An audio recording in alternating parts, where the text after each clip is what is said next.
Hello everybody, welcome to another Monday edition of Sun Dragon Tips and Tricks. I'm Rebecca, I'm the owner of Sun Dragon Art and Fiber in Brevard, North Carolina. And I am here today to talk about what should really be the end of our Knitting 101 series, or for anyone who hasn't finished a project yet, how to finish that project. The most classic, traditional, what we call bind off. I realized I hadn't made a video about yet. I think I've been a little distracted in the time of COVID, right? So I figured I'd start with that. So I should make really clear that there are hundreds of ways to bind off, just like there are hundreds of ways to cast on, to start. Get all those stitches on, get all the stitches off carefully and in a controlled way. So we're going to start with the most basic, really just knitting and pulling stitches over each other. So lost my train of thought for a second. You don't want to just pull those loops over each other. It'll be super tight. And even the way I'm showing you can be tight. There are tricks to that. And then there are other stretchy bind offs, which we may eventually get to, but we're going to start small. Now I'm hoping to put 2 videos out today. We'll see what the next one is, but for now, let's talk about how to end a project so you can start another one. All right, let's get to it. Okay, so let's give this a shot. I'm still playing around with all my lighting, all those fun things. Let's see how this goes. So, binding off. Let's grab my racy red here. Binding off. It's how we end a knit piece. You have all of these loops hanging out on your needle that you've been trying real hard not to lose track of this whole time. And now what you need to do is you need to secure each loop. This is securing each loop so that it ends, it looks nice, and nothing runs away with you. Today we're talking about the classic or traditional bind off, the simplest, what often people learn as a basic bind off. This one is a basic one. There are over at least 100, if not 200 ways to bind off. Let's start with what I consider the simplest, okay? How this is going to work. Let's move this up into the field of view. You're going to start by just knitting two stitches, just 2. You're going to lift the one that is further from the needle tip up and over the one that is closer to the needle tip and let it fall off. Don't worry, it's going to be fine if you do it the way that I'm going to tell you to do it. Then you're going to knit one more. That's going to bring the total number of stitches on the right hand needle is going to have 2 stitches. When it's got 2 stitches, you're going to go back to the star and you're going to repeat. You're going to lift the one that's further from the needle tip over the one that's closer and continue and knit another one. You do that until there is 1 stitch left. When there's 1 stitch left on the right needle, means there is nothing left. I'm going to put here. There is nothing on the left-hand needle and only 1 stitch left on the right-hand needle. Cut yourself a tail. About 6 inches long is what I recommend, or longer, and pull it through that stitch and loop to fasten off.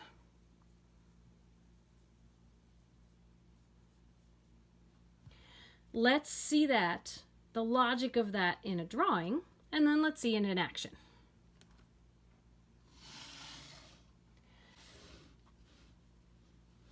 A couple more tips as we go. The looser your bind off is, even if it feels weirdly loose, too loose, in many ways, I mean, yeah, it's possible to get too loose. but you want it loose. If you're really trying to pay attention to gauge and yank after every stitch on this, it's gonna strangle off those stitches. Your top edge is gonna be super tight. So try to keep it loose when you bind off. One trick for this is to use a larger needle to bind off. I don't mean slipping all the stitches onto a bigger needle.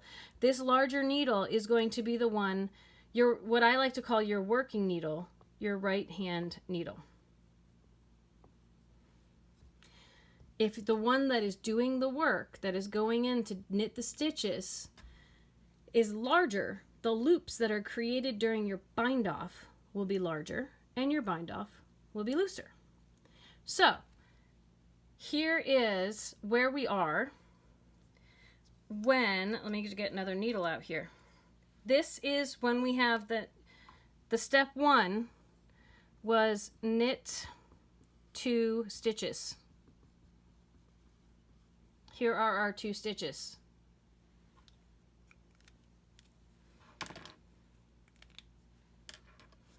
Here are our 2 stitches. They will be on our right hand needle.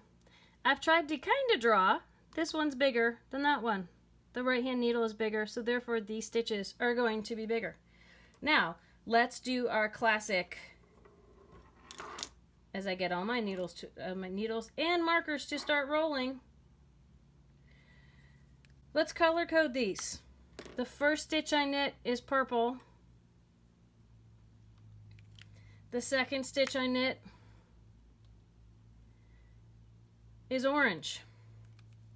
So we can keep track of them as this process continues. I've knit 2 stitches, 1, 2. 1, 2. That's the order in which they were knit. Now, I need to pull this stitch over that one. I'm going to use my left hand needle to do it. I'm going to take the tip of my left hand needle and I'm going to stick it through the front of stitch number 1. Needles are your friends, so are fingers. Use fingers to help you out with this, but I find the 2 in conjunction can work really, really well. So, let's see. This is how it will look if you've done what I just indicated with my arrow up above. I have stuck my needle in. Let's call this step number 2. Our left hand needle goes straight in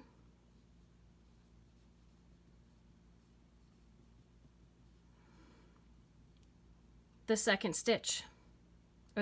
It's really stitch number 1. Straight in the stitch further from needle tip. And I should clarify that is the right hand needle tip. It's a lot to keep track of here, but not once you get the hang of it. So the left hand needle is straight in the stitch further from the needle tip. If we need to, let's put those colors in again. I have stuck my left hand needle in the purple stitch. This is what it will basically look like. The orange stitch is still hanging out. So that is part A. Part B, I need to lift that off the needle. Over, we're going to lift it with our left hand needle over and off. Up over the orange stitch and off. So with the left hand needle,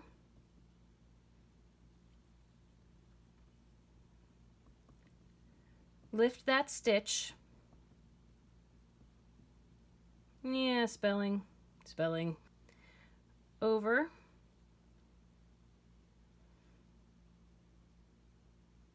Second stitch.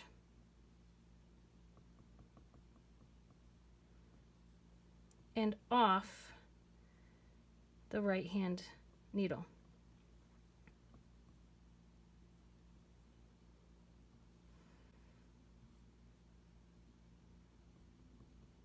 I should mark here, it can also come off the left-hand needle. You can let it all go. Otherwise, you can't keep going.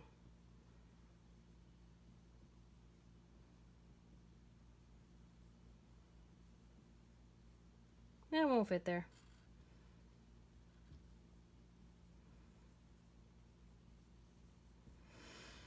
Okay, so this needle is going to lift it off and drop it off everything. What it's going to look like is what is down here. Let's scooch that up into the picture. Here's what it's going to look like when it's been lifted over and this needle tip has been taken out. I still have the next stitches I'm going to do. Here is where the purple one ended up. My orange one is still there, ready to go. I've lifted it over, and I'm going to repeat the process. So next, I'm going to knit this stitch, which will put a new loop over here. And then I'm going to get the orange stitch, stick in, lift that over. You keep repeating the process. So here I'll say 3, knit, just in case this isn't in our window, whoop, knit next stitch on left hand needle. I got a fuzzy that's messing up my letters. Knit next stitch on left hand needle, and then with 2 stitches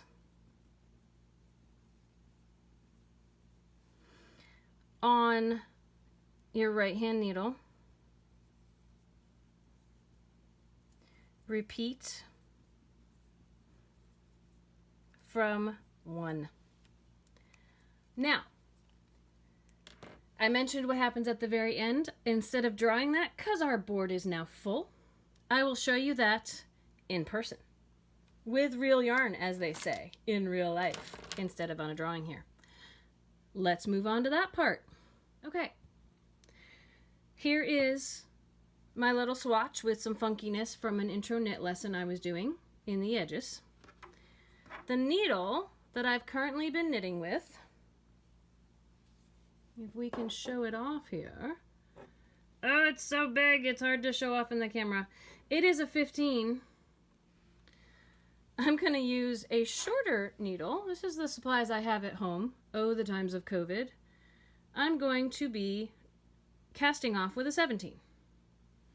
There is a difference of 2 millimeters between the two. You can probably tell just by looking at them. This one is going to make bigger loops. It's going to be a little looser. It's going to helpfully make this along the edge not super tight. I'm going to use a different color. So, here's what we're going to do. Oh, hang on. Better position. Here we go. Someday I'll show y'all my studio and how I do this. So, I'm going to go in. My trick, if I have to add another yarn, is whatever hand I don't hold the yarn in, which happens to be my left hand, because I hold the yarn in my right, I'm going to hold it to the back of my work so it feels like it's attached, even though it's not. Okay, so we're going to go in here, and we're going to knit 1, and we're going to knit 2. 2 stitches knitted. That was my first one. This was my second one. I'm gonna, just like in the drawing, I'm gonna take my left hand needle. I'm gonna stick it under the front of stitch number 1, the one that's further away. I'm gonna ease this all closer. The closer you are to the tips of the needles, the more control you have. If you're worried about things falling off, keep your fingers there. See, I have fingers everywhere, especially back here. I don't want this stitch to fall off. So I've got a finger there because I'm going to lift this over, let it fall off, and take my needle out. I have 1 stitch bound off. We're going to repeat that. We need 2 stitches over here for this to work. So I'll go do another one. Stop. Don't get carried away and say, I'm going to knit across my whole row. That will lead to a super tight bind off. When you have 2 here, stick your left hand needle under, catch the one that is further away from the tip of the needle, move it closer if you need to, lift it off. I have my finger back here to make sure that the stitch that's closer doesn't fall off. Let it go. Keep doing this all the way across. Knit 1 more, so you have 2. Take the second, lift it over the first. I had my finger back there so the first one didn't fall off. Knit another one. Try not to pull tight. Notice, other than knitting, I'm not touching this. I'm not yanking it. I'm just letting it be. Under the second, over the first, fall off. Knit. Grab the second, pull it over the first and off. Good to go. Keep going. Knit. Older over newer. It's another way to think about it. Knit. Older over newer. Knit. I like this, older over newer. I might go back and add that in the picture to our drawing. We'll see. Knit. Older over newer. I have 1 left here, but I want to only have 1 left over here. I need to keep going. Knit. Older over newer. Now I am down to that 1 stitch here. I will pull it a little bigger so I have room to navigate. Take my needles out. I would cut this so I can pull it through. Y'all might have to wait till I can find some skizzers. Oh, there are my skizzers. All right, pull something long enough that I can put it on a needle.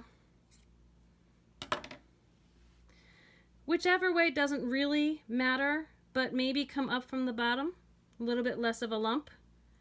And then I am just going to gently pull until it is snug. I'm not going to pull super hard. But there is my bind off.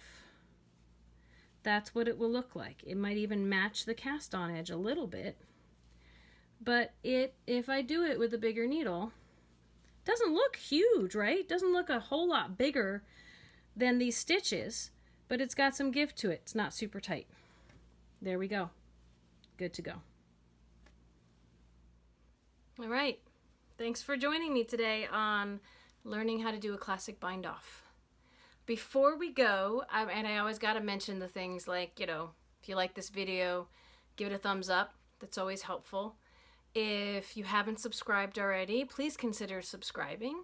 And if you hit the little alarm bell, then you can know whenever there's something new, or at least subscribing alerts you at some point, life. Anyway, please share it if you think there's someone else who could benefit from this. We really want to help people at a time when it's hard for them to come to the shop. And it might be even harder if you don't live in North Carolina, in Western North Carolina, where we are. We miss y'all so much, especially in even the people we have not met yet. We have connected to so many people during this time, and we'd like to keep that going. So help us out if you can. And, call up the shop on Tuesdays and Thursdays if you want to get some yarn from us. Consider making a one-on-one appointment with me. I really like doing Zoom lessons right now if I can be of more help to kind of talk you through some of this stuff and show you from a different angle. It's one of the things I used to always love about doing lessons in person is you can learn a lot from YouTube, but nothing beats one-on-one if we can help. Anyway, we have prepaid lessons for that. It's not super expensive. We're really trying to help y'all out. It's about the crafting journey. Anyway, I could go on forever. If you're really loving our videos and you want a little bit of, again, don't know where this is. I'm going to give you some Zoom views of this. If you want some Sun Dragon swag, you can get your own t-shirt. Big Frog custom t-shirts in Asheville is printing these up for us. You can order them through our website, or you can order them directly from them. They print them on demand, though, so we don't have them in the shop, but they're a great way to support the shop. Anyway, Let us know what you want to see a video on. If there's something else that you think we can help with. If I can figure out a way to diagram it and make it into a video that's not super long, like over half an hour, I'll do it. Because I really want to help you guys out. And I like drawing. It lets me do everything. Anyway, yeah, I could go on, right? Check out this sideshow if you want to see what Liz and I are up to. And, you know, we hope we can see y'all in person soon. Lots of love. May your crafting adventures be full of joy and confidence. We miss you, we love you, and we hope to see you soon. Let's go see what my cat's been up to.